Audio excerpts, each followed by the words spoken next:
haven, preserving the eternal annals of Warhammer. Warhammer 40K lore. The tragic fall of the Alpha Legion, lore to sleep to. They say the stars scream when empires die. Long after the last echo of bombardment fades and the void returns to silence, a residue remains, a pressure, a memory, imprinted upon the warp itself. Across the scattered bones of the Helix Crusade, where once rose the obelisk of the Silent Belt, now drifts only ash and hollow, scorched hulls. And in that hollow, something lingers. Memory, regret. The once gleaming banners of the Alpha Legion, serpents coiled in Ouroboros precision, hang in simulation across the debris fields, glitched remnants of ancient propaganda loops, repeating, pulsing, unwilling to die. It is here, amid the dead stars of the Varan cluster, that the final signal was received, a whisper through the black, for the Emperor, or for the Hydra. Does it matter anymore? He was born as Alfarius, and he died as something else entirely. In the shadowed bridge of the Vigilant Shade, a relic ship long severed from Imperial command, Alfarius stood alone. Not physically, no. The Legion's ranks still moved through the dim-lit corridors, executing orders with fanatic precision. But spiritually, inwardly, he had been alone since the schism of 27. His armor, once polished ceramite of ceremonial blue and green, now bore dull streaks of entropy. He did not repair it. It was a reminder, a relic of a purity he no longer claimed to understand. Before him, the stars burned as they always had, distant, impersonal, eternal. He used to find comfort in that, in patterns, in games, in the long war of shadows. He and Omegan had believed themselves unbreakable, twin agents of a higher cause, a cause that needed ambiguity, manipulation, sacrifice. They had once whispered together in the coded dark, folding truths within truths like knives into cloth. But Omegan was gone, perhaps dead, perhaps something worse, lost to the twisting logic of their own lies. Alfarius had stopped searching, and that terrified him more than the loss. His internal vox chirped, a voice requesting command clarity, but Alfarius did not respond, not yet.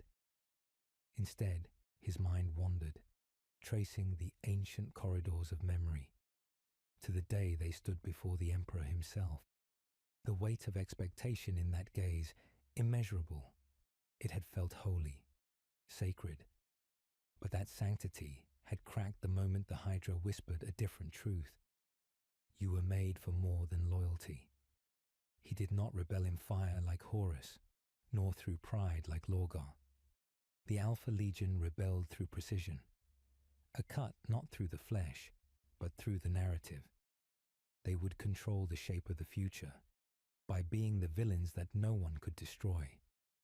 Victory through subversion, through sacrifice. But now, the spiral had spun too far. There were too many lies, too many masks.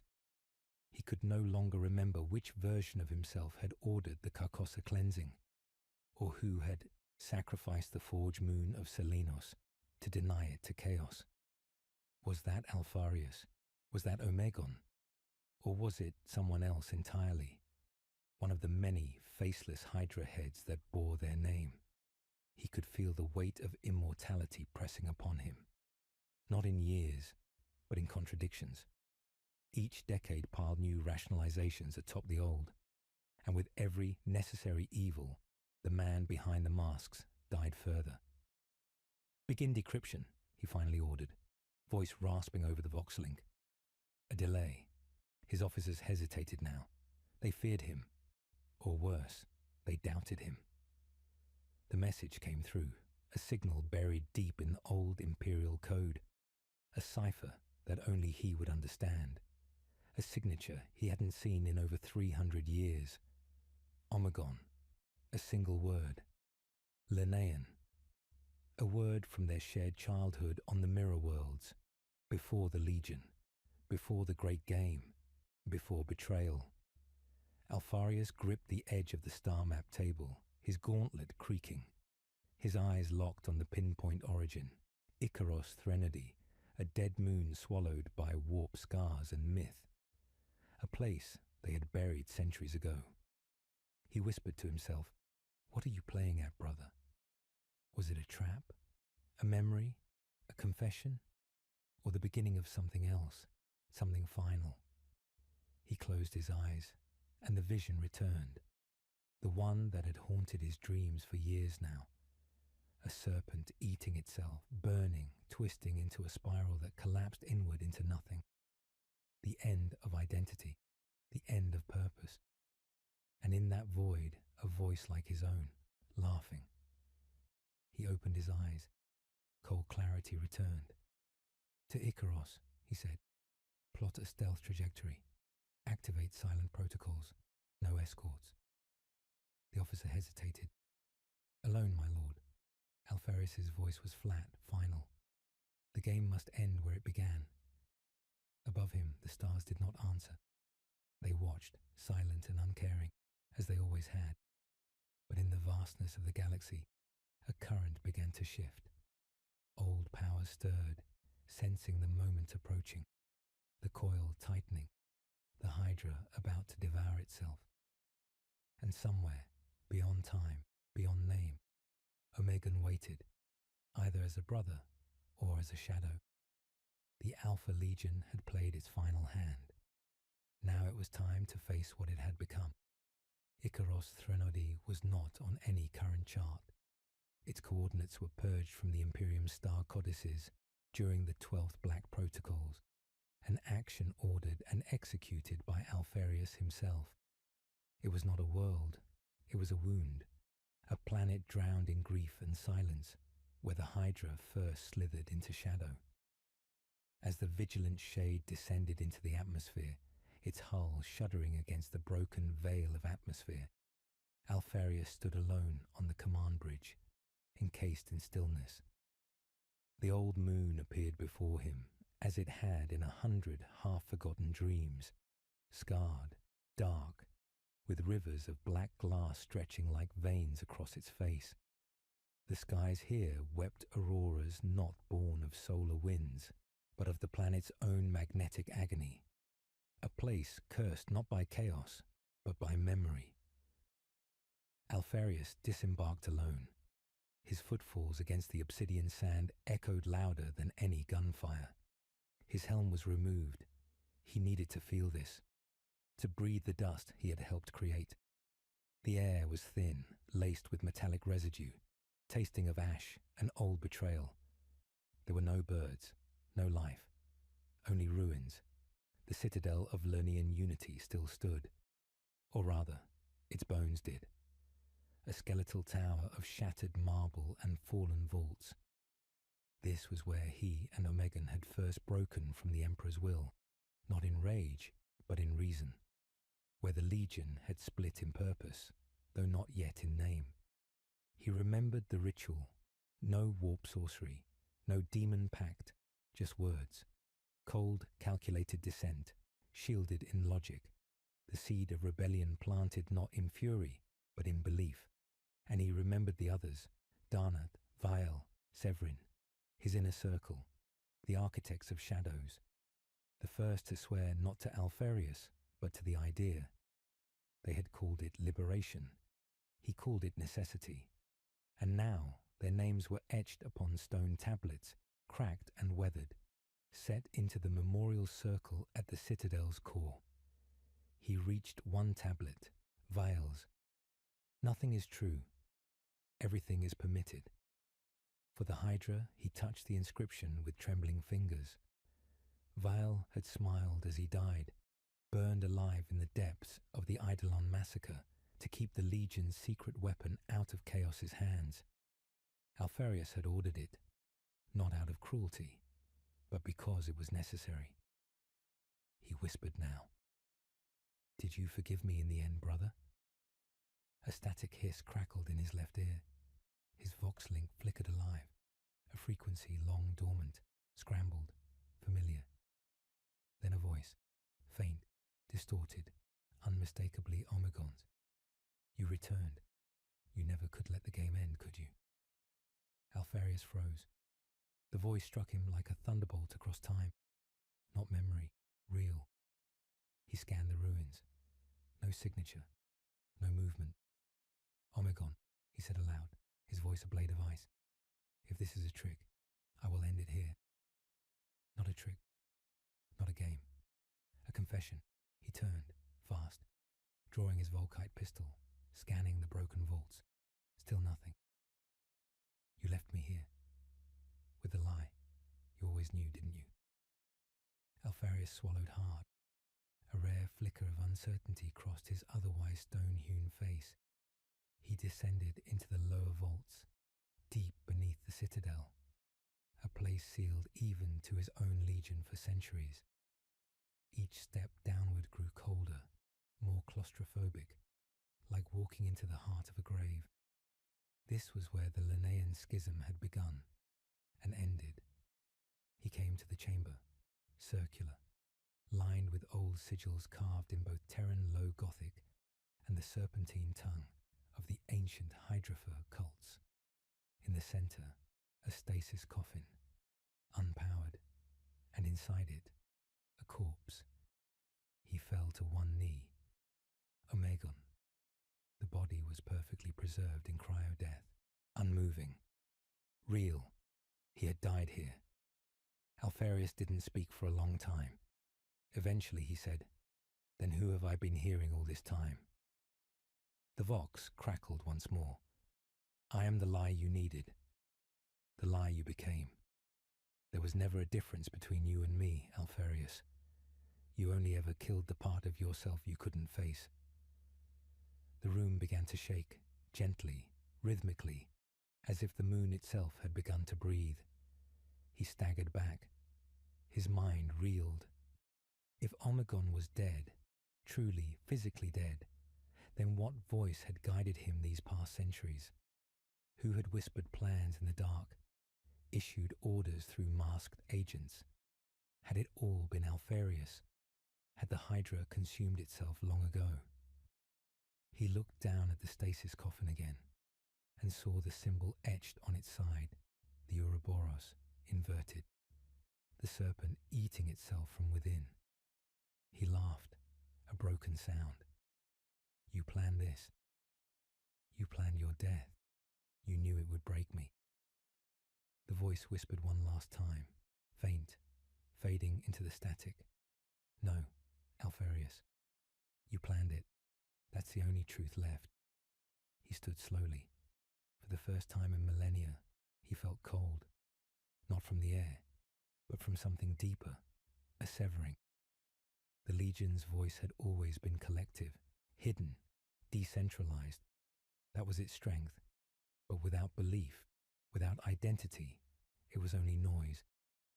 He stepped back into the moonlight, his eyes drawn to the skies. Stars, distant, cold, silent. He knew now the Hydra was dead. It had died with Omegon. It had just taken Alfarius centuries to admit it. But there was still one final order to give. He returned to the Vigilant Shade, and in the silence of the command bridge, he recorded a single message. It was not encrypted. It bore no sigil, only a voice. "This is Alfarius. The Alpha Legion is dissolved. Our purpose has ended. There will be no successor, no redemption. We were what we chose to become, and now we choose to end. If you hear this, forget me." He paused, then added, with a voice almost too quiet to catch, "We were never heroes."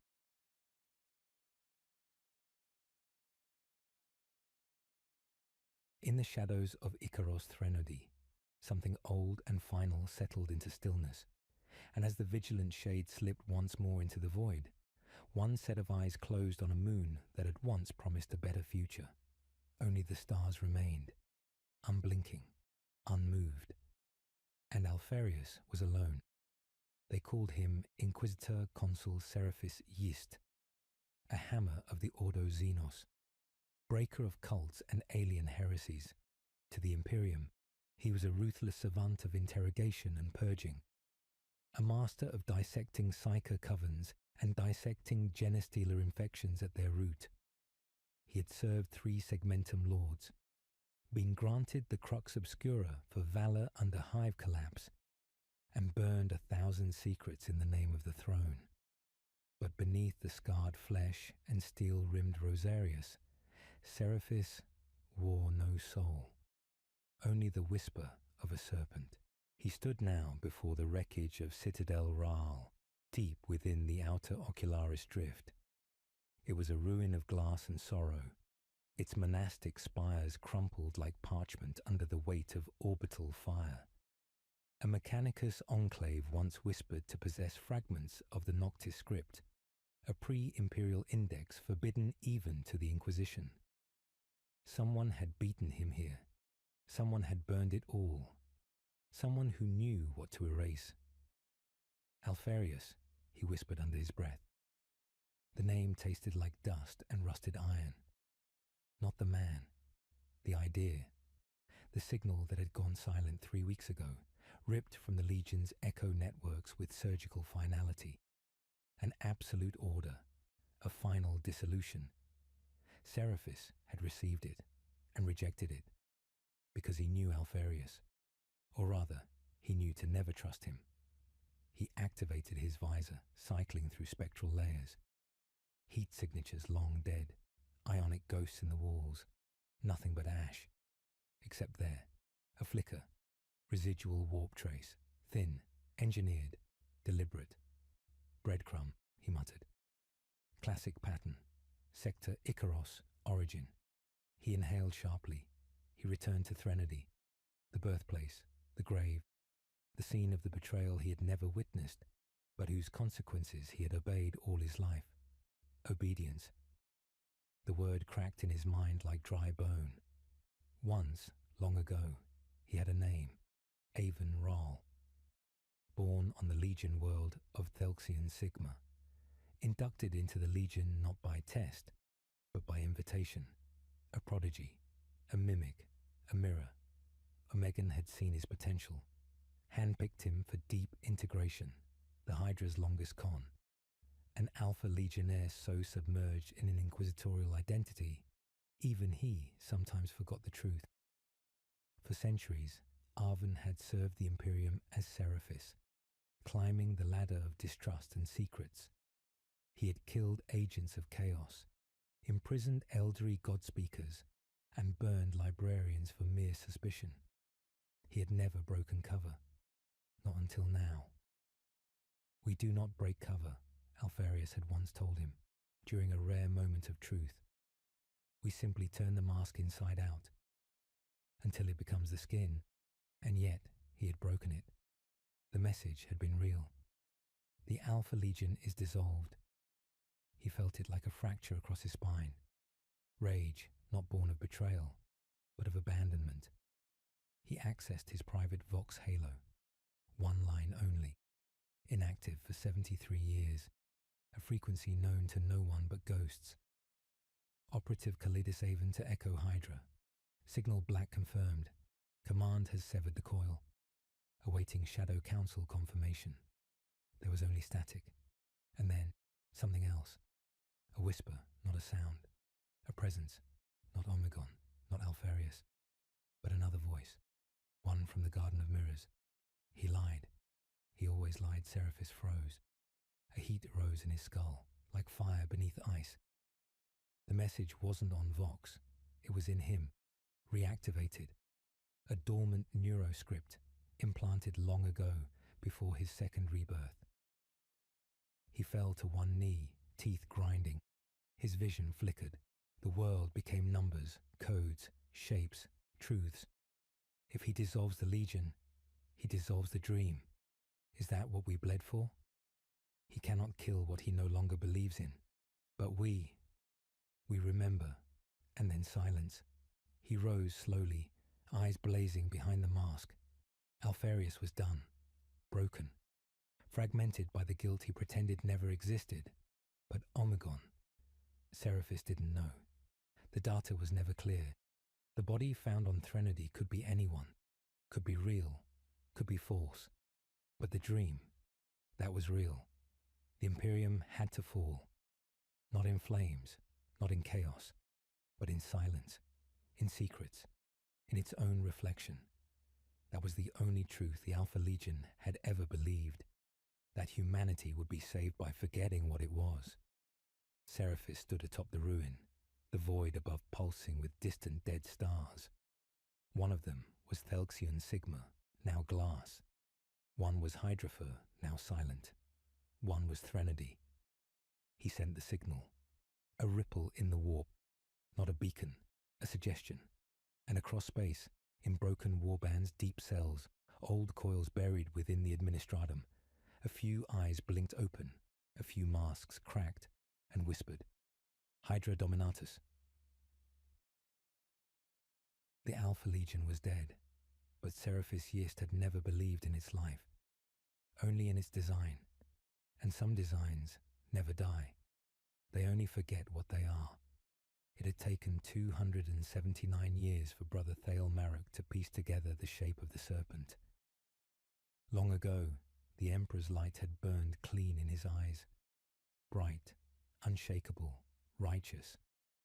He had been a lexicanum of the exorcists, a hunter of warp spawn and demon kind, forged in the terrible crucibles of possession and exorcism. He had survived rituals that shattered lesser minds, had stood in the aura of an awakening demon prince and not blinked. But they had broken him, not with corruption, not with power, with doubt. What if the enemy is already within, they had whispered. Not demons, not gods. The Alpha Legion. He had lost his mentor to them on Carthas Row, a forge moon that had simply stopped existing one day. The Mechanicus had buried the records. The Inquisition had sealed the files. Only Marek had remembered. And in his remembering, he had become something else. A librarian turned executioner of histories. He stood now aboard the Night Herald, a black library vessel that bore no markings, no heraldry. It moved through the warp like a blade through flesh, silent, cloaked in the echoes of 1,000 erased coordinates. Before him hovered a hololithic map of the segmentum obscurus. Blue runes flickered across it, indications of disappearances, falsified rebellions, exterminatus orders masked as natural collapses, patterns, layers, all linked by a single thread, the Hydra. His voice was low, gravel-edged, laced with fatigue. Recompile shadow event, Threnody apparent. Cross-reference with Inquisitor Consul Seraphis Yist's field records, the servitor's voice crackled. Data fragment detected. Discrepancy. Yist declared dead 58 years prior on Juno by Tyranid incursion. No remains recovered. Thale's eyes narrowed. Falsified. He's alive. One of them, he could see the pattern now. Seraphis had appeared too often, too perfectly placed at moments where the Alpha Legion's fingerprints faded. Not a hunter of Xenos. A gardener, tending the rot, trimming back the overgrowth, preserving the long, slow entropy. Marek clenched his gauntleted fist. They had made a mockery of loyalty, of honor. Where others sought glory, the Alpha Legion sought uncertainty. They hadn't merely betrayed the Imperium. They had made betrayal the foundation of their philosophy, the coil that twisted forever in on itself. He remembered the last words of his mentor, Chaplain Exorcist Halvek, as he bled out on a fractured altar in the ruins of Cephalex Minor. They made me believe you were the traitor, Thale. I believed it for days. That's what they do. They don't kill hope. They misplace it. That memory lived in him like fire frozen in glass. It had forged his mission, not vengeance, erasure. He would make sure no record, no trace, no ghost of the Alpha Legion remained, because they could only survive in shadow. and he had become the flame. He turned to the servitor again. Compile new mission vector. Target, Sector Icaros. Threnody system. Unregistered transmissions detected. Source unknown. Crossmatch with Ancient Legion cipher, Kappa 4 null. Confirmed. Signal triangulated. One transmission. One origin. One name. Avon Ral. The blood in his body became ice. That name should have never existed outside of Alpha Legion Black Records. It was a cipher name. A myth. Until now. Marok's voice was a whisper through metal. He lives. He gazed into the flickering star map and saw the convergence forming. Threnody, Alfarius, Avon Ral. A place of endings, but also of beginning. They were coming back, coiling again, perhaps for one final truth. He activated the Archaeothurge vault, pulling from it the relic blade his chapter had once claimed from the demon-haunted moons of Cadavera. Solemn remembrance, a weapon forged to wound belief itself. He would bring it to Threnody and end the Alpha Legion not with wrath, but with memory, with the one thing they could not erase. Truth, even if he had to burn it into the stars. Behind him, in the silence of the ship, a single audio echo played from the memory hymn banks. His own voice, recorded years ago in a moment of certainty. There is no victory in forgetting. Only silence, and in silence they thrive, so he would speak the truth, loud enough to silence the serpents. The ruins of Caf 9 sang in the warp, though no wind stirred its dead sands. Once, it had been a jewel of enlightenment, a civilization that had rejected the Imperium and chaos alike. They had crafted crystalline thought engines, birthed symphonies from tectonic resonance, taught machines to dream without obedience. Now it was ash. Alfarius stood alone in the memory of it, towering, silent, his ceramite armor long since stripped of heraldry. His eyes, those ancient orbs of unnatural clarity, roamed the shattered horizon, though they saw nothing new. He had seen this death 1,000 times, because he had caused it, not directly. The Alpha Legion never fired the first shot. They only set the firewood, whispered into the wind, and let someone else strike the match. Caf 9 had been a test, a proof of concept. If you fed the Imperium enough lies, seeded just enough fear, the hammer would fall of its own accord. And it had. Now, 3 centuries later, Alfarius returned, not as a Primarch, not as a god, not even as a commander, but as a man who had lost faith in his own shadow. He walked through the wreckage of an abandoned cathedral, the walls shattered by orbital fire, the icons melted into screaming faces. He paused at a collapsed altar, where once the philosophers of Caf had debated openly under the eyes of their dreaming god, an AI who now lay entombed beneath a mountain of glass. In the dust, he saw a fragment of mirrored alloy. He reached down, lifted it, and saw himself, not the myth, not the Hydra, just a man. He whispered into the stillness, "Did we win?" There was no answer, only the silence of 1,000 dead ideals. Alfarius had spent the last 100 years in silence, not hiding, not scheming, simply listening, to vox ghosts, to dying planets, to the whispers of dying inquisitors and forgotten preachers. He had tried to find truth again, but every thread unraveled into another lie. Even his own name was a mask now. For all he knew, he wasn't Alfarius. Perhaps the real one had died long ago, and he was merely a shadow cast from a shadow. But the guilt was real, and the mirror did not lie. He crushed it in his fist. Shards fell like starlight. Far above, a single signal pinged through the warp. A name, Avon Ral. The name stung like a lash across old scars. He had buried that name, locked it in the deepest vaults of Alpha memory. Rahl had been one of their final gambits, a perfect mimic, forged through arcane gene divination, capable of replicating Alfarius so fully that even other legionnaires could not tell the difference. And Rahl had vanished, with a piece of the Hydra. If he was reactivating now, it could only mean one thing.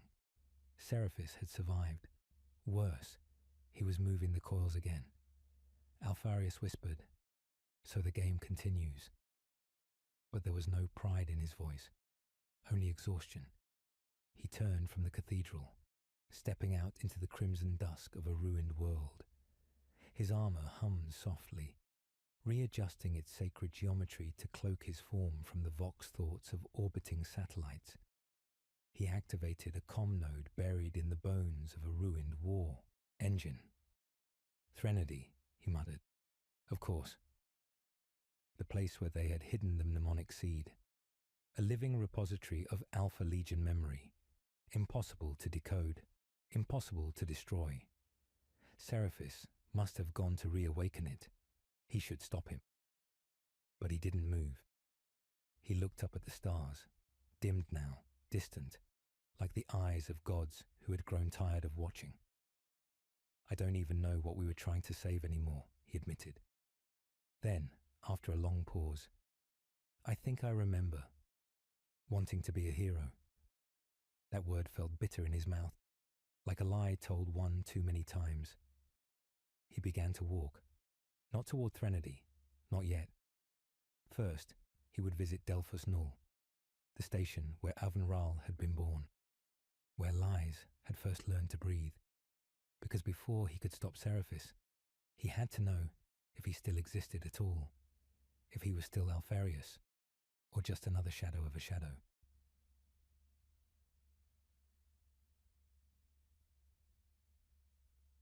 And far across the void, aboard the Night Herald, Thale Marek felt a psychic pressure shift. It was faint, a whisper, like a sigh from a dying flame. He knew that pressure. Alfarius was awake. The chase had begun. Threnody was a tomb, not in the way of catacombs or grave dust, but in silence, perfect, engineered silence, orbiting in a forgotten tide between two shattered star systems. The planetoid had no light of its own, no seismic breath. Even time seemed to hesitate here, the warp reluctant to touch it. But memory flourished. Seraphis walked through a graveyard made of thought. The path to the mnemonic seed wound through vaults of shattered statuary, statues of no one, faces worn smooth by design. The halls were carved from blackstone, but threaded with psychometric veins, subtle and alive, thrumming as he approached. He did not speak. Words meant little here. Instead he remembered, not by choice. The seed did not ask. It pulled. Images came unbidden. Him and Alfarius, long ago, standing in the library of nothing beneath the twin moons of Heladrax. Seraphis, a young officer then, still obsessed with perfection. Alfarius had spoken of control, not through force, but through shape, through story. A lie told early enough becomes indistinguishable from the truth, Alfarius had said. We don't kill the future. We rewrite the past. Seraphis had believed him. Now, he wasn't sure Alfarius had ever believed himself. The mnemonic seed pulsed ahead, a sphere of silver roots entwined around an obsidian heart. It hovered in the center of a chamber deeper than planetary tectonics should allow. The chamber was alive, not biologically, but with resonance, echoes of thoughts, regrets, possibilities. Every Alpha Legion operative who had touched this place had left something behind. Seraphis stepped forward, and the seed opened. No mechanical movement, no fanfare, just sudden, enveloping silence. He staggered and fell into memory. He was not in the chamber as a child, not Seraphis. Avan Rahl. He stood in a mirrored chamber aboard a cold moon station. Dozens of faces surrounded him, all identical, clones, reflections, some older, some younger, and in the center, a single figure in a cloak of mercury-threaded shadow, Alpharius, or Omegon, or both. "We are not one. We are many," the figure said. "You are not to be known. You are to be useful." The others did not speak. They moved in synchrony, laughed on cue, died when commanded. But he, Rael, had hesitated, and Alpharius had noticed. "You want meaning," he had said, "but meaning is the chain. It binds the beast. We are the hand." Not the leash Rael had obeyed, had become Seraphis, had buried the child. Until now. Now he remembered. He came to with a gasp, armor locking as emergency stasis routines kicked in. His breathing was ragged. His face, sweating inside the helm, felt foreign. He knelt before the seed. It had not merely shown him the past. It had given him a choice, to release the memory or rewrite it. A weapon unlike any the Imperium knew. Not of steel or warp, but of narrative. A tool that could unmake loyalties, reshape oaths, reprogram entire regiments by rewriting their own memories of service. And yet, it had not been used. Why? He reached toward the seed again. This time he saw deeper. A single recorded command, locked in alpha-level encryption. "Do not deploy the mnemonic seed. Not unless the Legion fractures. Not unless I am gone." Signed not by Alpharius, but by Omegon, the twin, the secret behind the secret, the one even the Legion was never meant to remember. Seraphis staggered backward. The truth stung like a toxin behind his eyes. Omegon had survived. More than that, he had predicted all of this. The splintering, the betrayals, the re-emergence. The mnemonic seed wasn't a tool of war. It was a final test. A way to determine who would carry the Hydra's true purpose. Beyond the Imperium, beyond chaos, even beyond Alpharius himself. Seraphis trembled. He could feel the choice pressing in around him. The seed would obey him. It would reshape what remained of the Alpha Legion. It would give him the narrative, the voice, the truth, but it would also destroy what little soul he had left. He turned from it, and in doing so, he saw himself reflected in the seed's polished shell. Not the Primarch, not the operative, not the Hydra, just a man, torn, alone. He activated the Vox node built into the vault walls. The frequency was ancient, buried even from the warp. He spoke one name, Alpharius. And somewhere beyond the edge of Caf9's ghost light, the true Primarch felt the whisper. The Legion was remembering itself. Too late to save it, but just in time to end it. Thalemarok stood on the fractured observation deck of the Parhelion, watching Threnody grow like a bruise across the void. There were no fleet actions here. No orbital defenses. No threat broadcasts. The world simply waited, unmoving, unguarded, unbothered. It was a trap. Of course it was a trap, but it was also truth. He could feel it like a needle under his skin, honed by decades of inquisitorial training and 1,000 interrogations. Something had shifted in the pattern. The Hydra had stirred. Seraphis had resurfaced. And the dead world, Threnody, was the axis of it all. "We have him," Marek murmured to no one. Not to the bridge crew. Not to the towering Deathwatch kill team that stood behind him in motionless readiness. Not even to the ship's Cyrune-encrusted Mechanicus proxy that buzzed softly at his side. He said it to the silence, and the silence did not argue. Below, within Threnodi's catacombs, Seraphis watched the ancient pick feed as the Inquisition's ship broke into low orbit. He did not run. The seed lay dormant behind him, its surface pulsing gently.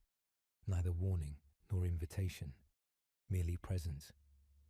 He had spent hours here since unlocking the Omega Directive. No food, no sleep, just memory. He had seen visions not just of his life but of countless others. Agents planted in worlds now gone. Whole chapters of Imperial history rewritten from the inside. He saw the lies they'd told, the ones they'd believed, the orders given and disobeyed. But the deepest wound wasn't a betrayal. It was belief. We thought we were saving it, he whispered. The Imperium. The great lie that only grew more necessary with every passing century. Omegon had tried to warn them.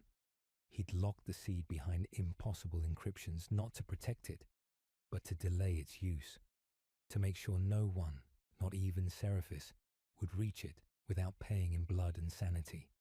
And now, the Inquisition had come. Not for extermination. Not yet. For confirmation. They wanted to know if the Hydra still lived. And in that question, Seraphis saw the opportunity to become the answer. The Parhelians' landing craft descended without resistance. Atmospheric entry was smooth, if unnaturally so, like the planet wanted them here. Even the static was absent. Thalamaruk disembarked with 5 Deathwatch beside him. Ultramarine, Raven Guard, Iron Hands, each chosen for cold purpose. The approach was slow, not out of fear, but calculation. These were men trained not for war, but for the hunt of gods. They breached the outer ruins first, towers like fossilized thought, everything symmetrical, recursive, whispering logic even in their decay. No movement, no resistance. Not until the Blackstone Gate, half buried in obsidian sand, unsealed itself. And Seraphis stood there, unarmed, unarmored, but not weak. Marok raised a gauntlet. The Deathwatch halted, the moment held like a drawn blade. Then, Inquisitor, Seraphis said. His voice had not changed. Still that calm, clipped cadence, like everything was part of the plan. You are late. Marok said nothing at first. He let the helmet's auspex confirm the environment. No toxins, no traps, no anomalous warp spikes, only one life form. Yet the man before him felt larger, like he had become something other. Seraphis of the Alpha Legion. Marok finally replied. You are named in 47 high orders of censure. You are bound by execution decree, Ordo Hereticus, and Ordo Xenos alike. A pause. And yet, here you are. Alive. I needed to be found, Seraphis said. Marok stepped forward. The Deathwatch followed, weapons humming. You think you'll be taken back for trial? No, Seraphis replied. You think this ends with a shot, but you didn't come to kill me. You came because you don't know what you believe anymore. Marok's hand tightened on his bolt pistol. I came because truth matters. Seraphis gestured back toward the vault. Then come see it. The Inquisitor hesitated. Truth was always a poisoned gift, but he followed. The seed chamber hummed around them. Seraphis stood before it like a priest before a relic, not worshipping, not controlling, just witnessing. This, he said, is the end of the Hydra. Marok frowned. You admit guilt? I admit purpose, Seraphis replied. We broke worlds so others would not need to. We bled into lies so the Imperium could stand, but the lie has outlived the dream the seed pulsed. One of the Deathwatch, Brother Regent Tavros, took an uneasy step back. What is it? Marok asked. Not a weapon, Seraphis said. Not in the way you understand. It is memory, raw, unfiltered. Yours, mine, the Legion's. The truth behind every silence we ever planted. He looked at Marok, not pleading, but offering. You can see it. You should. You'll find what you came for. But it will not free you. It will only change what you are. Marok stared at the seed, and in it, something stared back. Something waiting, not evil, just ancient, unwilling to be forgotten. Outside the vault, storm fronts began to form, impossible ones. This world was dead, atmosphere minimal, but clouds gathered.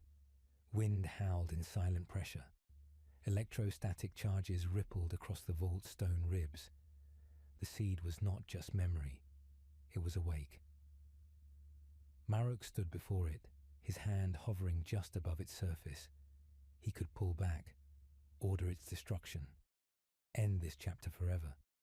But if he did, he'd never know. "What are you?" he whispered, not to Seraphis, but to the seed.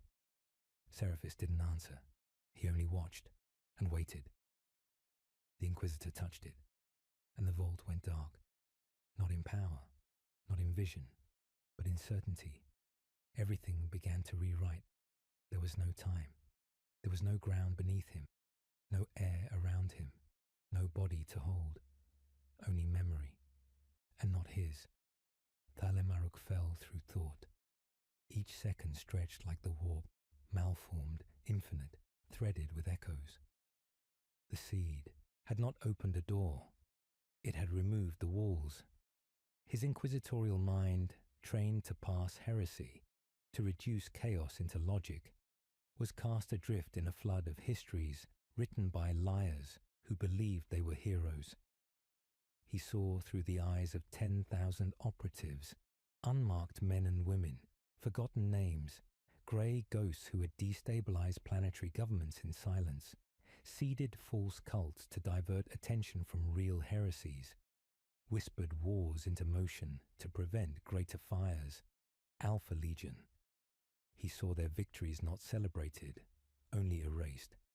Whole rebellions ended by convincing the leaders to destroy themselves. Entire Xenos incursions drowned in miscommunication, and always a singular command echoing across centuries for the Emperor in all things, even in betrayal, even in horror, even in lies. The seed did not explain, it simply showed, and Marok saw the truth that burned. The Alpha Legion had never stopped fighting for the Imperium. They had just stopped fighting as it. Outside the vault, Seraphis stood silently, his armor inert. The vault's gate sealed once more. Lightning etched fractal paths across the skies of Threnody.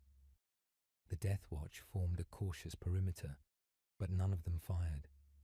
None of them moved toward him. Something in the air had shifted. He had given them no threat, only choice. "We are not enemies," Seraphis said quietly. "We are the shadow that bled so the light could remain clean." They didn't answer, but they did not strike. In that silence, Seraphis understood. The Hydra no longer needed war to speak. Its truth was deeper, more dangerous. It could infect. In the heart of the seed, Marok witnessed the most secret moment in Legion history.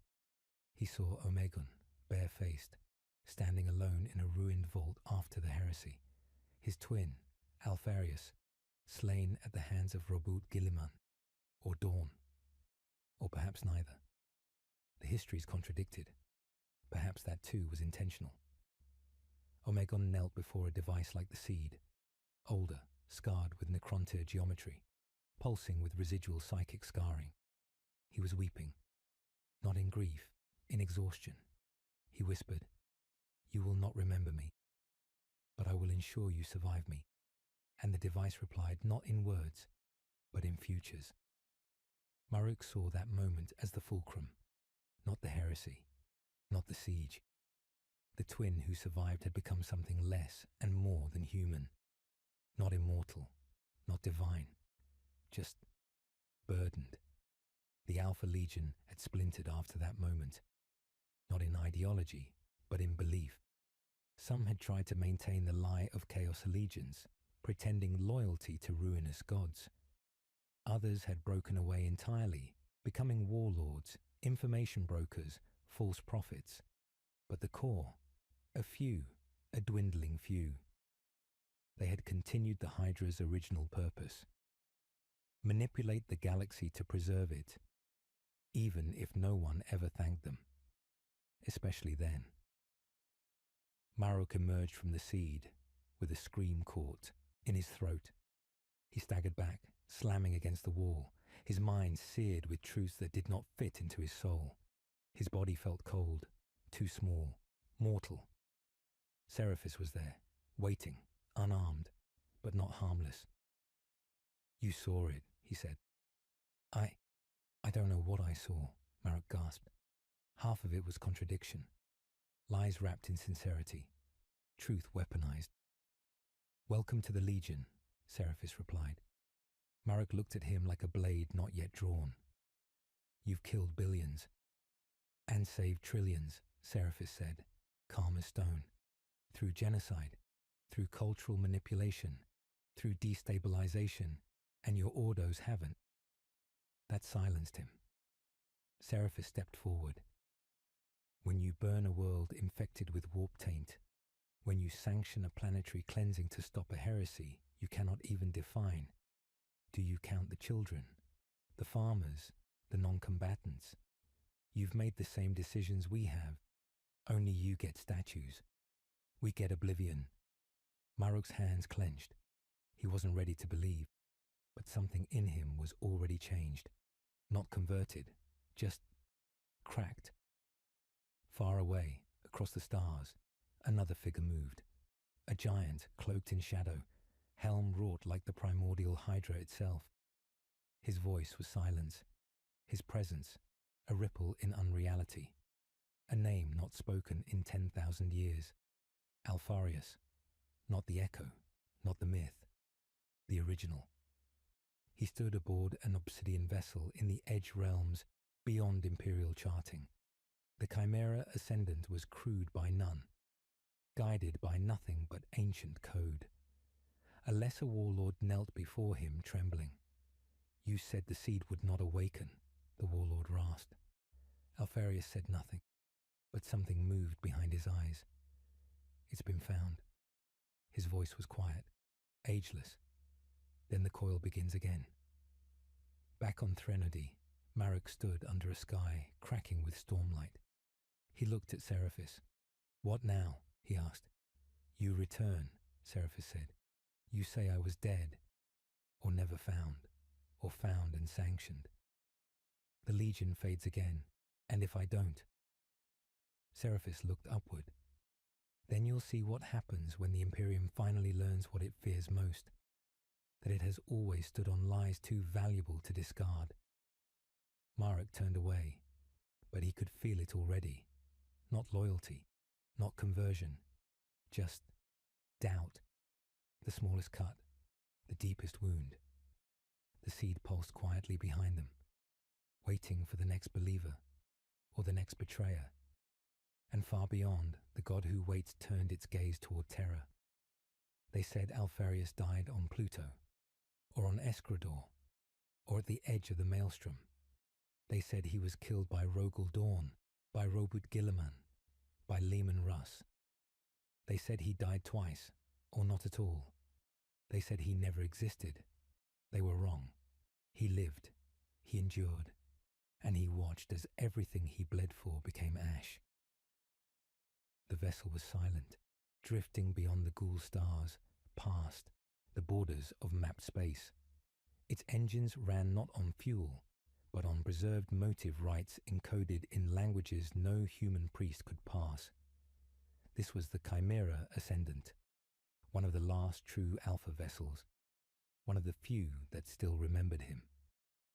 Alfarius stood at its helm, not in armor, not in ceremony, but in plain battlecloth, a relic, uncloaked. There was no need for subterfuge here, not yet. The chamber around him hummed with stasis-sealed minds, 1,000-year sleepers, Alpha operatives who had once carried the truth of his vision into enemy territory, now awaiting activation. In this chamber, the dead dreamed tactics. But Alfarius? Alfarius remembered. He remembered terror before the wars of unity, before even the name Astartes had meaning.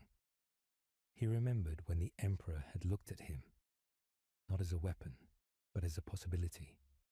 The only Primarch who had not been shown a lie. The only one who had been told, in hushed breath and stolen hour, "You will never be remembered. That is your strength." And he had believed, even when the Great Crusade reduced humanity to steel and compliance, even when the heresy bloomed, even when his own twin, Omegon, questioned everything they had built, he believed, until the Hydra turned inward. He stood now before a table of hollow relays, some Imperial, some Xenos, some warp stolen. Threads of events flickered before him. The Vault of Threnody, the Seed awakening, Seraphis breaking protocol, the Inquisitor surviving, each thread insignificant, but together, a signal. He touched one relay, the genetic pulse of Seraphis, marked now as compromised by Deathwatch command. Touched another, Marok's ship filing no return vector, orbiting in erratic silence. Touched another, Omegon's last recorded transmission, dated 7,000 years ago. In it, his twin whispered, "If you are hearing this, I have failed to hold them. The coil breaks. The seed must sleep. You must return, or none of us will mean anything," Alfarius exhaled. For a moment, the mighty warrior looked ancient, not old in years, old in burden.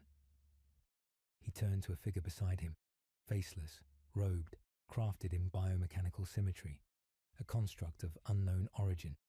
It had no eyes, only a single slit where a voice could pass. "The seed stirs," Alfarius said. The construct replied in Old Citan. It was never meant to be silent forever. Alfarius closed his eyes. Seraphis wasn't meant to survive. Nor was Marok. The data should have eaten them. You knew it might not. He nodded once. "We gambled. We always did. And now." Alfarius opened his eyes. There was no flame there, no anger, just a vast, ungraspable clarity. Now we finished the war they never knew we were fighting. Back in Imperial space, Inquisitor Thal Marok stared at his reflection in the mirror aboard his gunship. He was alone. His Deathwatch escort had requested reassignment. They hadn't trusted his silence.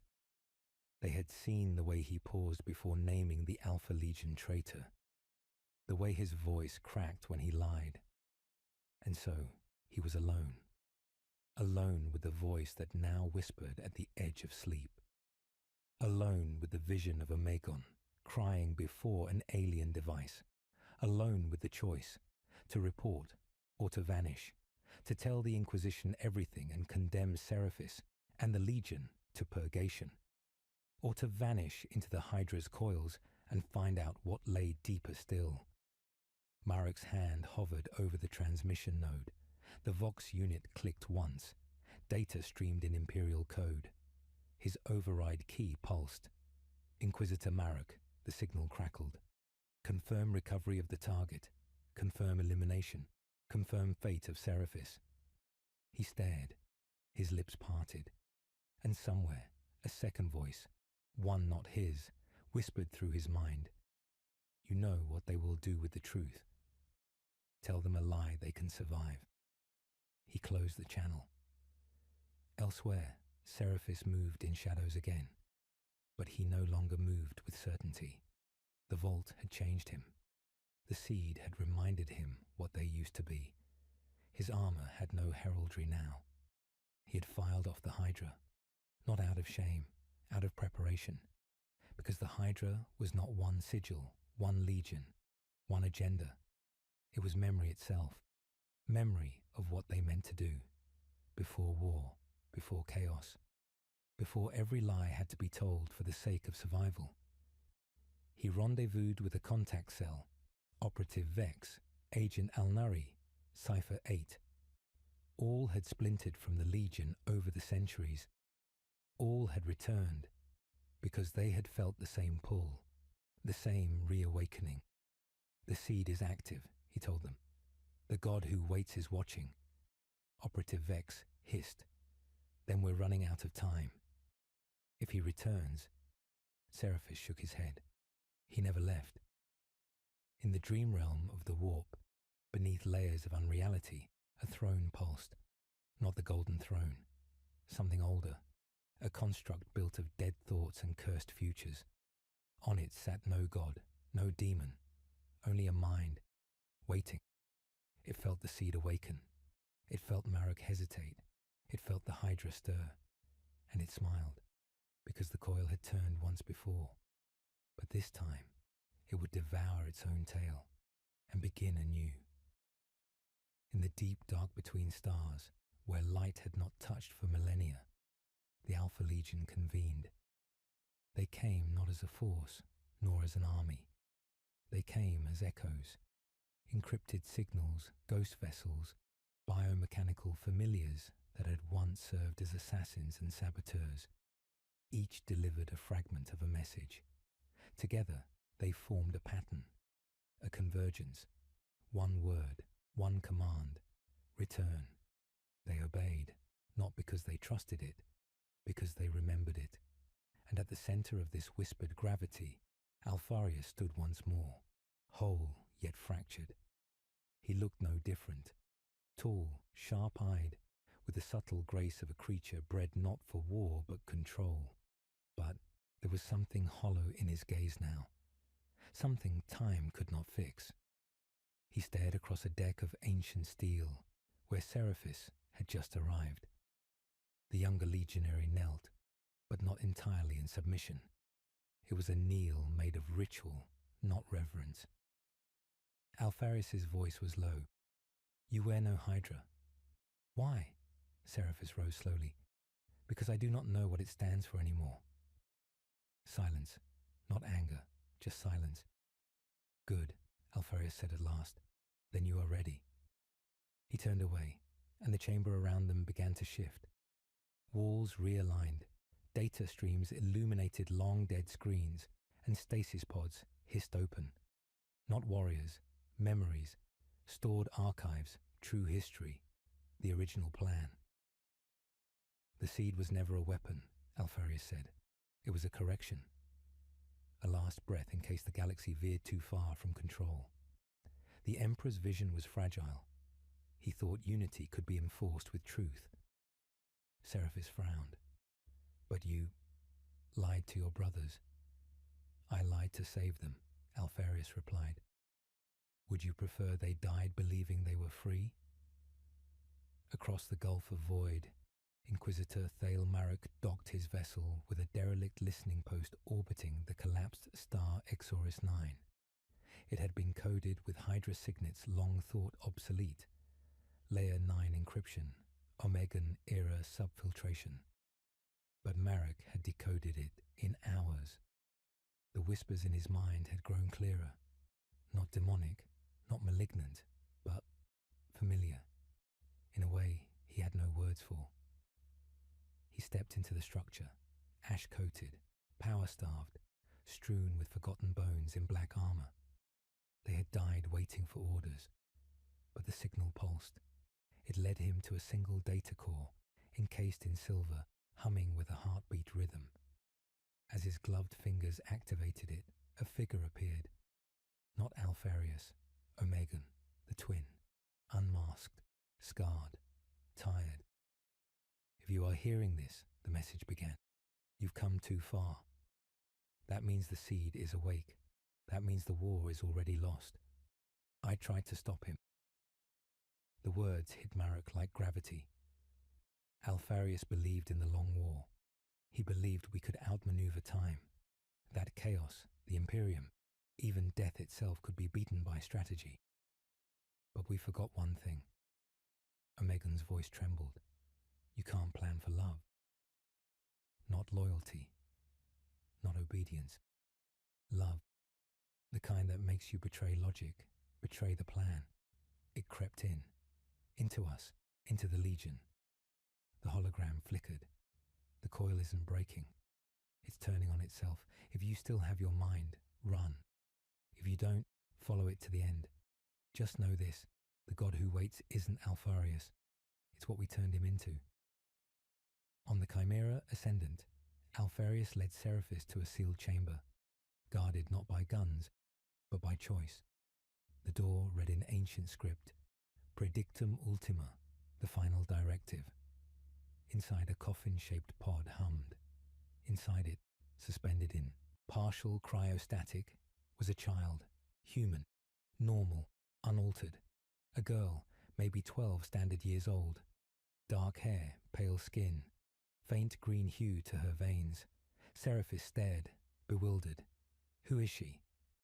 Alpharius did not answer immediately. He just watched the girl, eyes softened, almost too gently. She is the last variable, he whispered. Seraphis took a step closer. Is she a weapon? Alpharius replied, no. She is the proof. Of what? He turned to Seraphis. In that moment, the Primarch looked almost human. That we were wrong. Far from the Ascendant, a Deathwatch kill team entered orbit over Silent Vale, a long-dead planet once home to an Alpha Legion fortress. They found ruins, but they also found fresh boot prints. Their sergeant, Varin, frowned. They were here. Days ago, his apothecary picked up a data splinter. Encryption Hydra. Sublayer 12. It read, the seed is not the danger, it's the memory.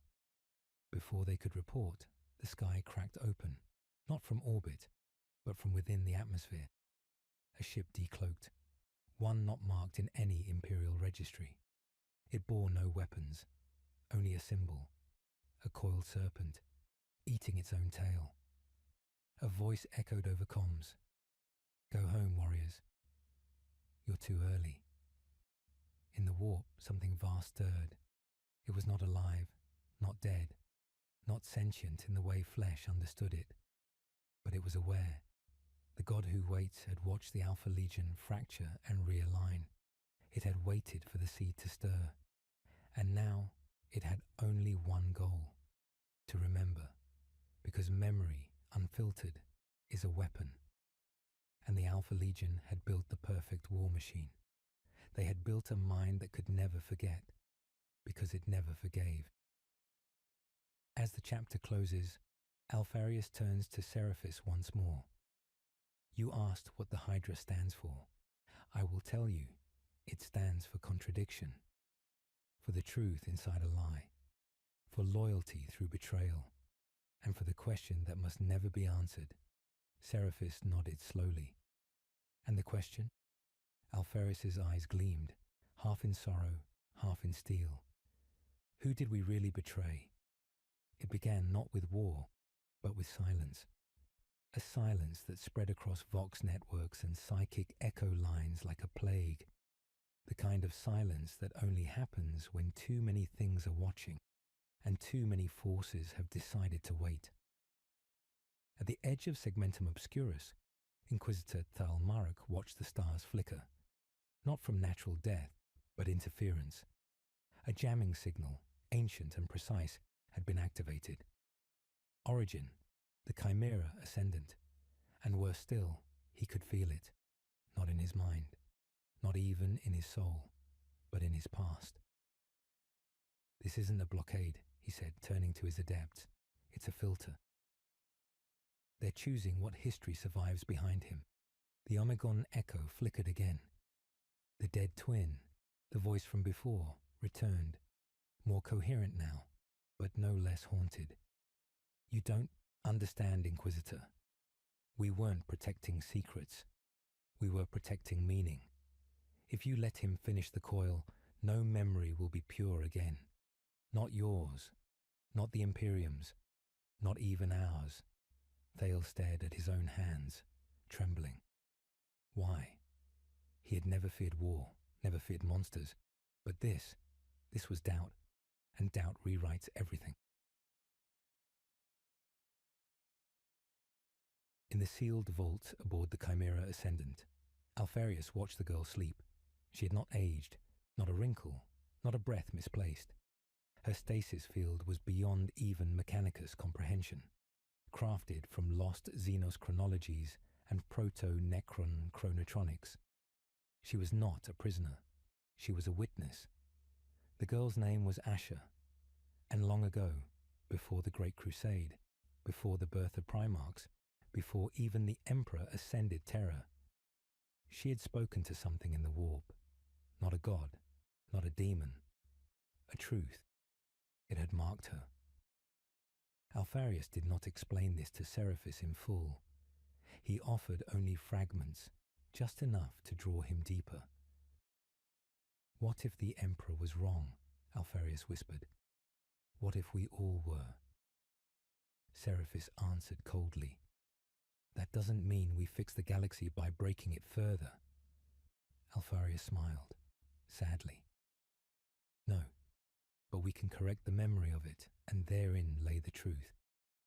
The seed, the ancient object the Alpha Legion had guarded, hidden, sacrificed for, was not a weapon of matter. It was a mnemonic core, a logic engine designed to overwrite historical consensus, a device that could broadcast truth, not as fact, but as belief. Reality shaped not by evidence, but by memory. One activation, one transmission, and 10,000 years of pain, war, corruption could be reshaped. So who then should choose the new history? Who else? The last sons of the Hydra. Meanwhile, in the ruins of the shattered moon Calith Primaris, Kill Team Verin reached a forgotten structure buried under black ice. It was not legionary in design. No Gothic architecture, no aquila, only circles, spirals, endless recursion patterns. Here, they discovered the mirror that remembers. Not an artifact, but a construct, like a psychic relay made of glass and sorrow. When approached, it projected scenes, lives not lived, betrayals not made, victories unearned. It showed alternate pasts, and one of them, clearly, unmistakably, showed Alpharius dead at the hands of Rogel Dawn. But he's alive, whispered Verin. The mirror said nothing. It only repeated. The kill team backed away. But the apothecary, already touched by warp tremors in a prior campaign, fell to his knees, whispering, what if that's the real past? What if we're living the lie? They began to turn on each other, not violently, not immediately, but every glance became a suspicion, every silence became a secret. The mirror had done what the Hydra always wanted. It fractured certainty.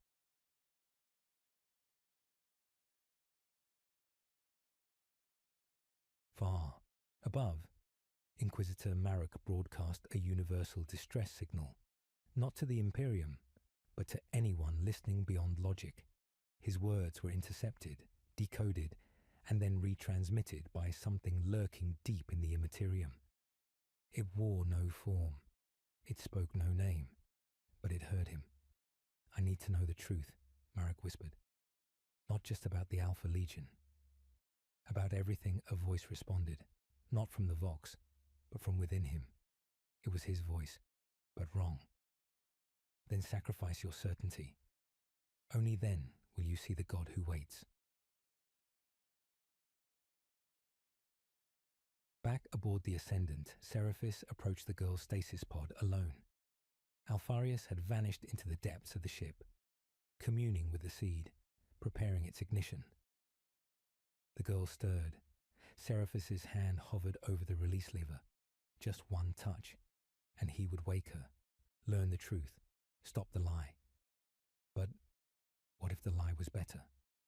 He heard Omegon's voice in his memory, not as a command, but as a plea.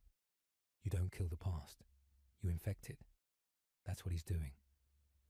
Seraphis lowered his hand, turned, left her sleeping. Outside the chamber, Alpharius waited. Not with a weapon, not with anger, just understanding. You chose not to wake her, Seraphis replied.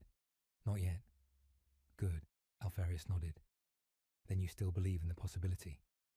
Of what? Seraphis asked bitterly. Redemption. In orbit over the veil of dust, 1,000 psychers screamed in unison. Across the warp, The god who waits stirred from its slow orbit around forgotten thought. It had no name, only memory. Its first gesture was not to strike. It simply remembered too loudly, and 1 billion minds across the galaxy cracked in a single heartbeat. Archivists forgot their languages. Historians doubted their timelines. Astartes questioned their gene seed origin. And somewhere, deep in Terra's forbidden vaults, a custodian saw his reflection flicker, and for the briefest moment, saw Alpharis's face looking back. Inquisitor Marek descended toward the Chimera Ascendant. No more pretense, no more doubt. He carried a single relic, the last oath, a blade etched with the words, "We do not forget. We endure." He came not to judge. He came to remember, and to choose whether the galaxy should. As his vessel locked to the airlocks, he whispered a single question to himself. If truth is poison, is ignorance still mercy? And within the ship, Alpharius smiled, because the last piece had arrived, and the Hydra was whole again. The corridor hissed with recycled air and low-light hums, the dim gold of aging lumens smearing across steel like dried blood. Inquisitor Thale Marek advanced slowly through the Chimera Ascendant, each step reverberating with the weight of history, his own, the Imperium's, and that of the twin serpents who had turned memory itself into a weapon. The Oathblade remained sheathed on his back, not out of mercy, but because he no longer knew whom to use it on. The ship did not resist him. No traps, no ambushes, only silence. And in that silence, a voice. "You've come seeking truth," it said, smooth and endless. "Let me show you what that costs." Alpharius emerged from the dark with no armor, no helm, no blade, only a pale tunic and a look in his eyes like a man who had killed his god, and then found that he still lived. In the stasis chamber, the girl Asher stirred. Her breathing had changed. Her eyelids fluttered against the stasis field like moths on glass. She had not yet awoken, but the seed had begun to resonate. Elsewhere, the psychic noise from the god who waits increased. Worlds not yet dead began to forget their names. Entire species lost their birth cries, unable to remember how their empires began. Knowledge, ancient, coded, revered, unraveled. Seraphis watched it from the bridge, lips drawn tight in conflict. "Alpharius, do you understand what you've done?" "Not yet," came the reply from the Vox, soft. "But we're about to." In the heart of the ship, Thale and Alpharius faced one another. "You claim to want peace, redemption, but this isn't salvation. It's revision. You'll erase 10,000 years of suffering and the lessons learned." Alpharius nodded, slowly. "Yes, I will." Because the lesson wasn't worth the cost, he stepped forward, eyes dark and infinite. The Imperium, the Great Crusade, even Horus's betrayal. They are not fixed truths, they're versions, told and retold, rewritten by victors and survivors. "And who are you to decide the right version?" Marek growled. "I'm not." Alpharius tilted his head. "But I'm the only one who knows all of them." From behind, a second figure stepped into view. Smaller, slighter. Omegon.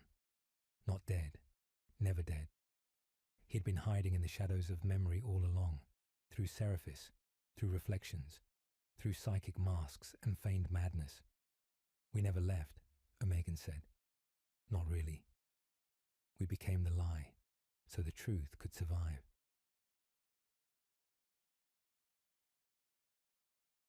Seraphis, listening from the bridge, felt the surge through the deck. The seed was online. It didn't hum. It remembered. Streams of visual data poured through the ship's hololiths. Alternate timelines, alternate truths, thousands of them. Horus never fell. The Emperor joined chaos willingly. Guilliman was assassinated before the heresy. The Primarchs never scattered. Humanity never left terror. Infinite pasts, each one perfectly formed, perfectly preserved, all equally real, all equally fake. Seraphis fell to his knees. The deck vibrated under his hands as history collapsed around him. This is too much, he whispered. No mind can bear this. But the seed didn't care for minds, it only cared for memory.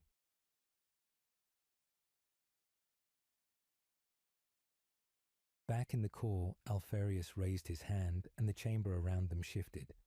The walls peeled back, not mechanically, but mentally. Suddenly, they stood in a representation of a memory too old to be true. The moment of the Primarchs scattering. Only it was not the warp's doing. It was intentional. He scattered us, Alfarius whispered. The Emperor. Deliberately. Not to protect us, but to divide us, to control us. Because together, we would have questioned him. That's a lie, Marek said. It's a memory, Alfarius replied, which is the same thing. Omegon stepped forward. There is no fixed past, only usable pasts. You want to stop us? You'll have to choose which version of yourself to believe. And suddenly, Marek wasn't sure. In his mind, he saw versions of his own life. In one, he never became an Inquisitor. In another, he was Alpha Legion. In another still, he was dead before birth. And in one, he helped activate the seed. What am I? He whispered. Omegon stepped closer, placing a hand on his shoulder. You're the final choice. You're the gate. If you die here, it ends. If you believe us, everything begins again.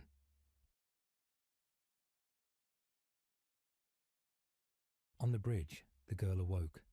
Asha opened her eyes, and the god who waits screamed. Across the warp, gods turned away. Eldar farces went blind. Even the demons paused, because she remembered the truth. Not a version, not a lie. The truth before the lie.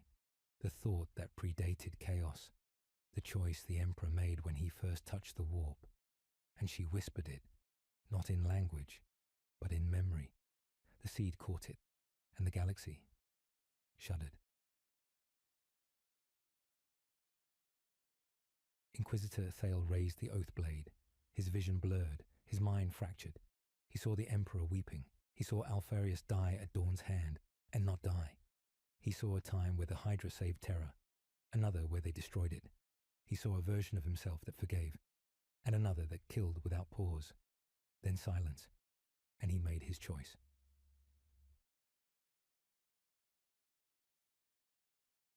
The seed shut down, not destroyed, not unleashed, just silenced. Alfarius turned away, eyes unreadable. Omegon watched him, then Marek, then the girl, and laughed, quietly, with something that might have been sadness.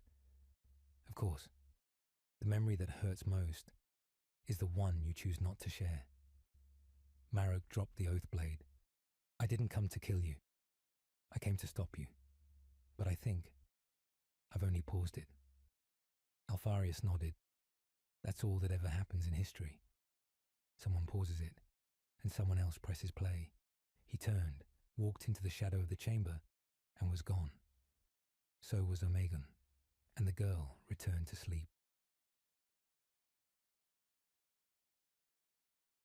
Back on the bridge, Seraphis wept, for what was real, for what never had been.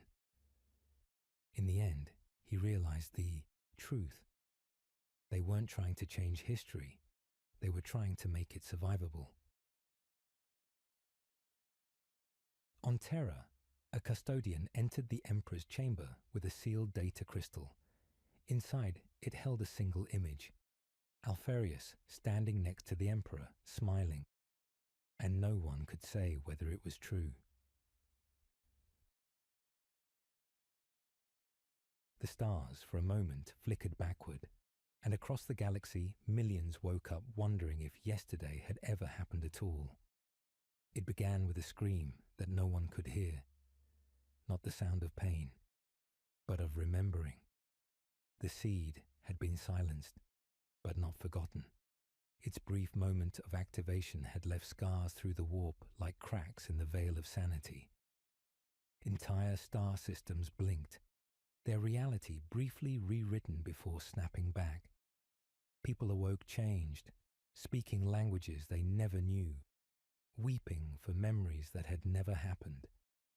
And on the deck of the Chimera Ascendant, Seraphis stood alone, listening to the scream within himself. He had seen too much. They had trusted him, Alpharius, Omegon, even the child, Asher.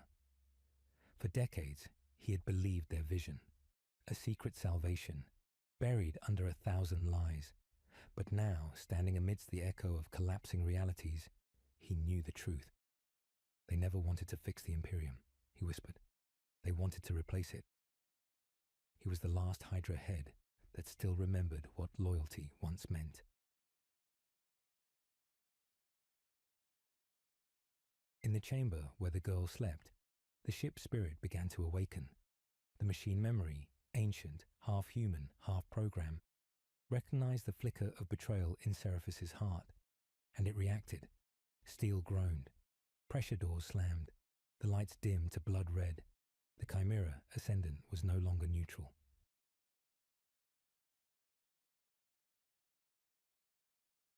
At the heart of the vessel, Omegon reappeared, materializing as though from smoke. His armor shimmered with occlusion fields, each plate bending perception. He looked almost like Alpharius now, taller, colder, more severe. He's going to burn it all, he said softly. Alpharius stood still. His silhouette against the memory core was a statue carved in grief.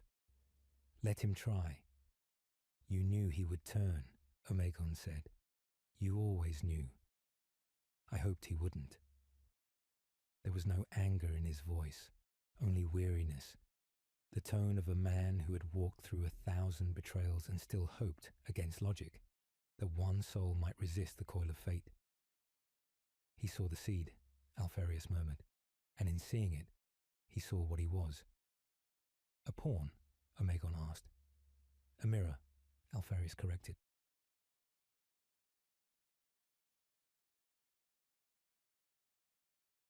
Seraphis entered the memory core antechamber in silence, oathblade drawn.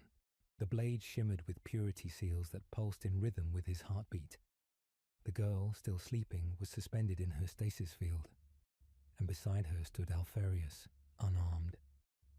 You lied to me, Seraphis said. Always. Alpharius replied, that is our curse. You promised salvation. You promised we'd save her, we did. A pause. She just doesn't know it yet. No, Seraphis growled. You made her into a weapon. Just like the rest of us. The girl doesn't remember because she's not allowed to. He raised the blade. I should kill you. So should 1,000 others, Alpharius said quietly. Do you think you're the first?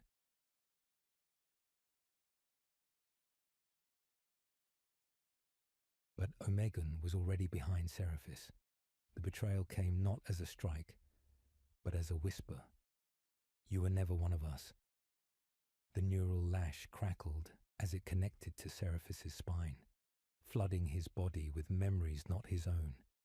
Decades of war, of murder, of loyalty.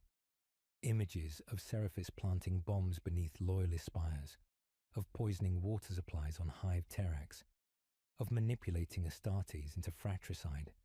All real, all him, even if he had forgotten. We let you forget, Omegon said, twisting the lash, so you could believe you were different. You're not, Alpharius said softly. You're exactly what we are.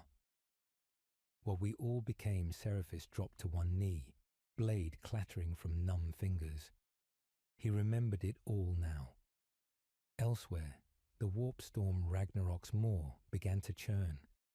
Something within had felt the seed. An ancient hunger stirred. Demons howled in tongues not spoken since the war in heaven. And in the eye of terror, something moved that should never have moved again. The god who waits blinked and focused. Back in the memory core, Alfarius knelt beside Seraphis.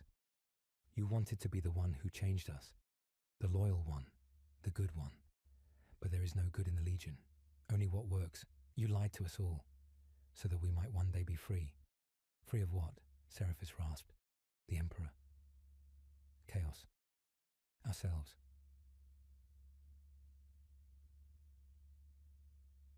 Omegon moved to the girl's stasis chamber. His hand hovered over the controls. We don't have much time, he said. The warp is reacting. If she wakes now, she'll destroy everything. Alfarius finished. Then what do we do?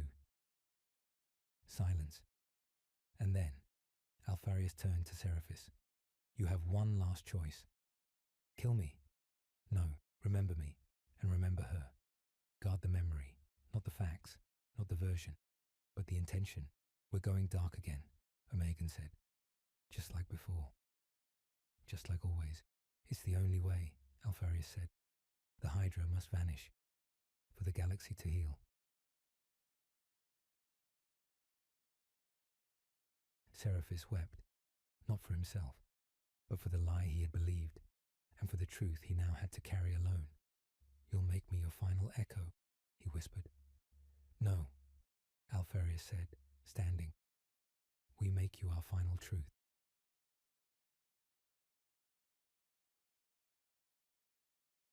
They stepped into the stasis chamber. One touched the girl's forehead. One whispered in her ear, and both faded. Their armor fell empty. Helmets clattered like skulls, and in their place, nothing. No corpses, no bodies, just two sets of footprints burned into the deck. Seraphis stood alone, and the seed slept. The memory of the Hydra, the real Hydra, vanished again. But this time, they left behind something more powerful than fear. They left behind remembrance. Outside, the warp roared, and from its storm a name emerged, a name not spoken since the first lie was ever told. Alparagon, and it was coming. There is a silence deeper than death. It exists in the moments between cataclysm and comprehension, when the stars still shine, but none dare look up. When the veil between cause and consequence hangs on a single breath. This was that silence, and within it, the seed began to wake.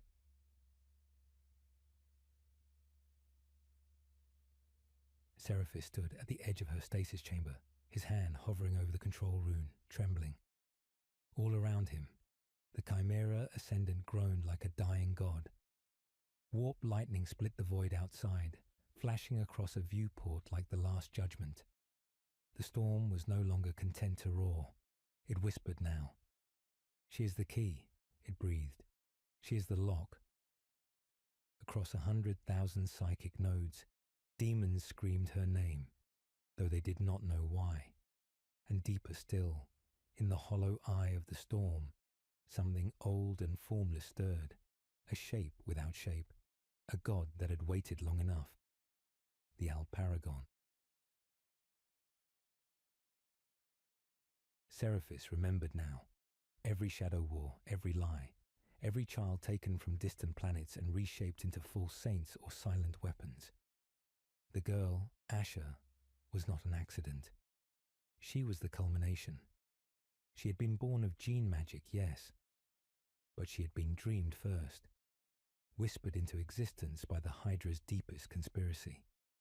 A weapon that didn't know it was a weapon, because only innocence could carry the truth without corrupting it. She is not the end, Alfarius had once said. She is the mirror we must all one day look into. And now she was waking.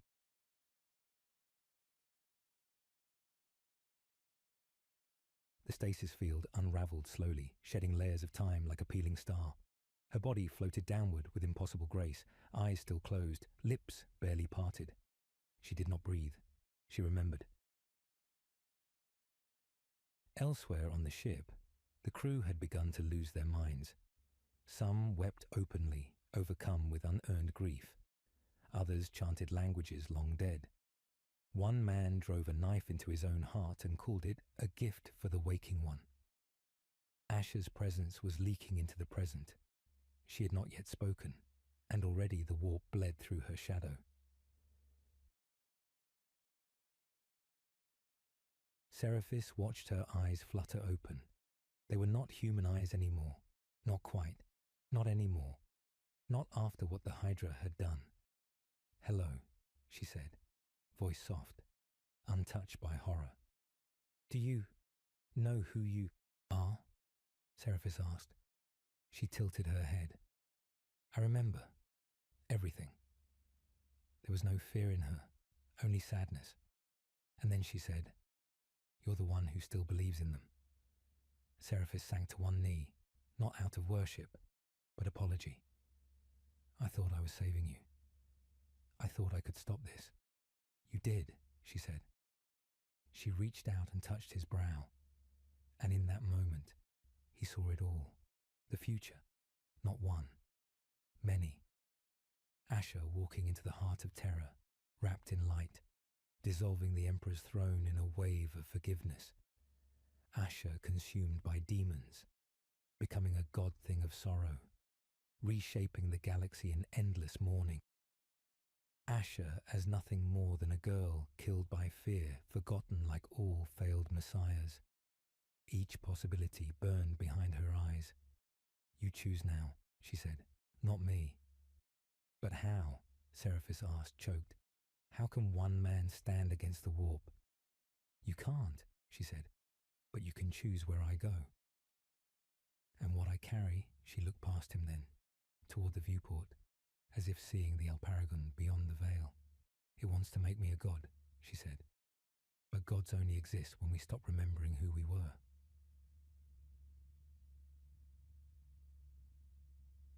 In the core of the storm, the Alparagon unfolded, a spiral of contradictions, a concept more than a creature. Its presence was not a roar, but a realization, a void where meaning itself unraveled. The warp surged toward the ship like a tidal scream. Seraphis rose, blood on his lips from biting down the fear. "Then you'll remember." That's what Alfarius wanted. Not control, not war, remembrance. She nodded and smiled. "Then I know what to do." She raised her hand, and the ship sang. Every code hidden in its walls came alive. Every lie that had ever been buried in the Hydra's name became visible. The truth, unfiltered, broadcast through psychic nodes into the warp, into the minds of demons, into the dreams of mortals, into the past and future, like fire into a library. She became history, and in doing so, denied the Alparagon its power, because it fed on forgotten things, and now nothing was hidden. The Alparagon screamed, and it was not the scream of a god. It was the scream of a dying secret. Its form began to fray. It became smaller, less eternal, less inevitable. Truth, it seemed, was poison to divinity. Seraphis collapsed. He was weeping again, not from loss, but because for the first time in centuries, he felt clean. Asha turned to him. "I'm not a weapon," she said. "I'm a witness." "Will you live?" he asked. "I'll sleep." Again. Not forever, just long enough, until someone else forgets, and then she was gone. Not exploded, not ascended, gone. The Chimera ascendant emptied. The crew vanished. Even Seraphis faded, but his memory remained, etched in data vaults, scratched into walls of dead moons, carried in ghost songs sung by astropaths in their sleep. The Hydra fell silent, but not dead, only waiting, because the Alpha Legion had never been about victory, only the long game, only truth through myth, only remembrance through forgetting. And somewhere, in the void, a girl slept in the stars, unseen, unworshipped, unchanged, but not unready. And so the galaxy turned again, not with thunder nor with fire, but with the soft final breath of a lie laid bare. It was over, and no one knew. No banners fell from burning fortresses. No songs were sung. No parades of triumph or declarations of vengeance. Only silence. A kind of death the galaxy never notices. The chimera ascendant was gone, atomized or vanished into a fold of time none could follow. The warp storm that had crowned the Alparagon's birth scream had scattered, its center hollow, unraveling like a wound finally allowed to close. On 1,000 worlds, the prophets fell silent. The echoes of madness receded, and where there had been whispered dreams of apotheosis, now only uncertainty remained. The galaxy was at peace, but it was the peace of forgetting.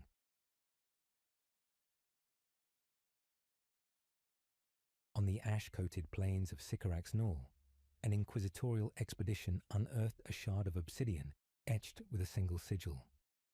The coiling serpent of the Alpha Legion, split through its own spine. A symbol of betrayal or sacrifice. No one knew which. None dared to guess.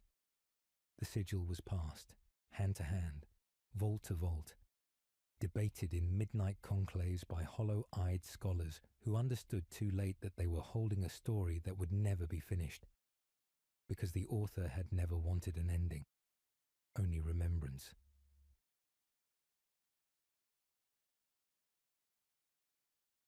Seraphis was not spoken of again. Some claimed he never existed, that he had been a fiction, a ghost conjured by warp residue. Others swore he had been Alfarius himself in a new shell, the last reincarnation of a Primarch too burdened by loyalty to ever reveal his face again. But those who had felt the moment, the psychic historians, the dream scribes, the lonely librarians of the black ships, they knew. They woke sometimes with her name on their lips. Asha, a name with no records, no data trail, no origin.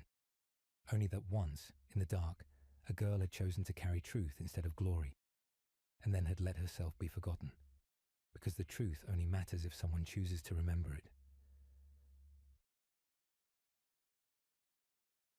In the upper orbit of a dead moon, a derelict Vox relay activated after 10,000 years of silence. It sent out a simple message, no coordinates, no code, only 3 words, I remember you. Somewhere deep in the webway, a masked harlequin paused in their dance. On an ancient Necron tomb world, a cryptek stared into a stasis vault and whispered a word no Necron should have known. Even the orcs, crude and impervious, found their mechs sketching strange twin-headed serpents onto the sides of kill rigs, though none could say why. And in the depths of the throne world of terror, beneath layer upon layer of rockcrete and heresy, a servo skull flickered to life, long dormant. Its optics buzzed, and on the cracked data slate in its clawed grip, a final message shimmered across the screen. The Hydra lives not in victory, but in the doubt it leaves behind. Thus ended the tragedy of the Alpha Legion, not with conquest, not with absolution, but with ambiguity, because perhaps it was never meant to be clear. Perhaps Alfarius and Omegon had never chosen sides. Perhaps they had simply chosen sacrifice and let the galaxy judge them as it would. They were the mask, the blade, the lie that saved 1,000 truths, and now they were gone, but the coil remains. Beneath the dying suns of the galaxy, in the ruins of forgotten wars, children sometimes play in the dust, tracing strange serpents into the ash with fingers too small to understand what they echo. But the galaxy remembers, somewhere, quietly, like the last breath of a god no one dared to name.